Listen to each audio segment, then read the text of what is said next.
So sometimes the top, when you're pushing it, can get a little stiff on this one, but that's because you're just actually grinding up the whole pepper kernels each time you push the button. So it's all mechanical, no electrics, no batteries, nothing like that. Just the strength of your thumb. Alright, got the peppers all mixed in there. Now,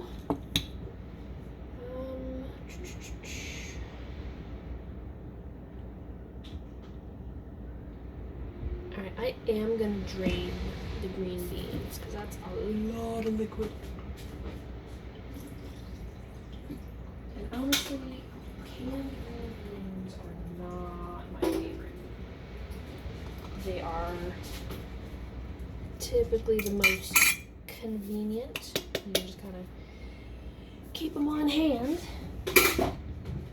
but they don't taste the best. They're kind of this weird 1960s green color, like not the minty color, like the dark green color.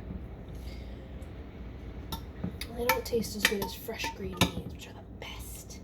If you can't get fresh green beans, frozen green beans are pretty good. As long as they don't have frostbite. And then canned green beans if that's what you have. Alright. Now, one last thing. How much of this did I want?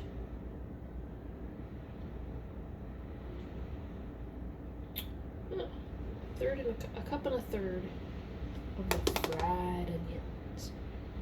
Ooh, I gotta remember to turn my oven on too. Real quick, 350. Alright, there's that.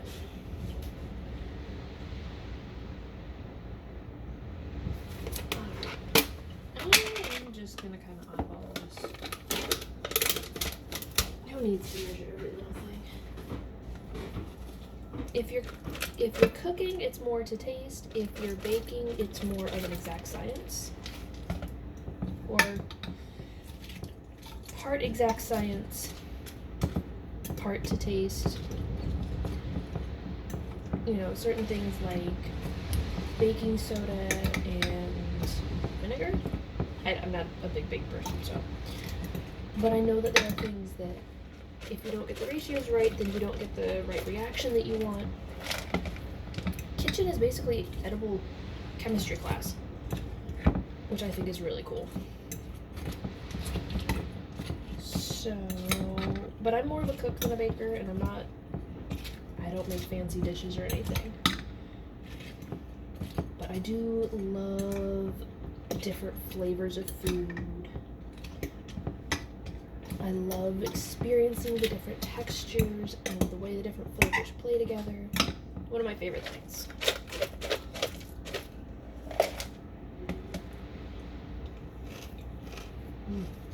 Now, these things, straight out of the box, really salty. So by themselves, I don't know. But when you mix them in with other stuff, they impart that saltiness to the rest of the dish, and you don't need to add salt, which is really nice. And that can be one way of balancing wanting to have the flavor of salt, but not wanting to have too much. If you pick one thing that already has a salty flavor and you're putting in a dish, be very careful adding other salty things to it. Alright, now mix soup, milk, pepper, done. Stir in beans and fried onions, done. Bake for 30 minutes or until hot. Stir, top with remaining onions, bake another 5 minutes till the onions are golden brown. I have heard of people putting in like Parmesan cheese, and I've heard it's really, really good. I don't have Parmesan cheese today, so. But I'm excited to try this out.